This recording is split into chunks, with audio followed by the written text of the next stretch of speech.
for Frances Haugen on Facebook's international impact.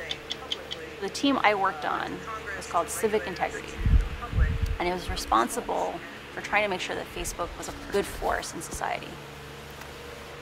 And right after the election, like 10 weeks after the election, they told us, we're dissolving civic integrity. Like they basically said, oh good, we made it through the election. There wasn't riots. We can get rid of civic integrity now.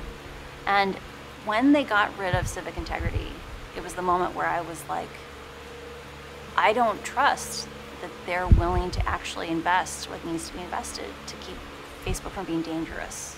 When you were told that civic integrity was being shut down, what was the purpose of that? They claimed it was that civic integrity was so important that they needed to integrate it into all the other teams. And so that it would no longer be a standalone unit. Yeah, we needed it. It was so important. We should integrate it into all the other teams. Is that what happened? I don't think that I was alone in feeling what happened was dissolving the team, because the team that I got placed on, so my team got reorganized. So what were the civic integrity people going through? So imagine, no one else in the world knows what you know. You're the only ones working on it. And you know that you have maybe 1/10 the number of people you need, right? So like, I'll give you an example. So my counter-espionage team, it had under 10 people. How are 6 or 7 people supposed to fight China spying on people in Taiwan or Uyghurs all around the world? Like our team at any given time only could work on 1/3 of the cases that we had. Like 1/3 of them. Like we literally had to sit there and make a list and be like, who will we actually protect? And there's no reason we had to do that. We could have had, 2, 3, 10 times as many people. And we intentionally didn't build detection systems because we already couldn't handle the cases we had. And Facebook management is aware of this? When I would express concerns, like with my own team, like when I was working on civic misinformation, that we were insufficiently staffed, I was told flat out, at Facebook we accomplish impossible things with far less resources than anyone thought possible.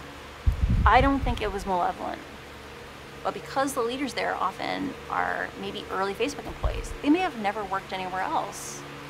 They have no context for like how inappropriately resourced things are. They just keep repeating the same truisms over and over. But this can't be a matter of money.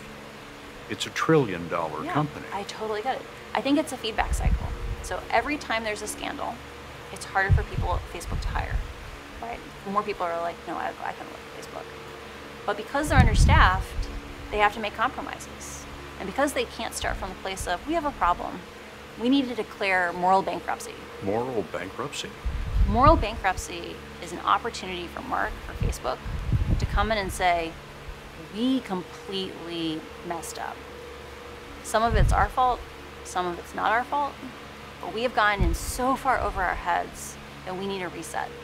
Or we're sorry, we did this thing, but we're trying to do better. But what he really needs to do is come out and level and say, we have to reorganize the company. We have to admit that people don't want to work here right now and figure out solutions on that. Because if they don't do that thing, they're just going to continue to get worse, and the process is just going to reinforce and reinforce.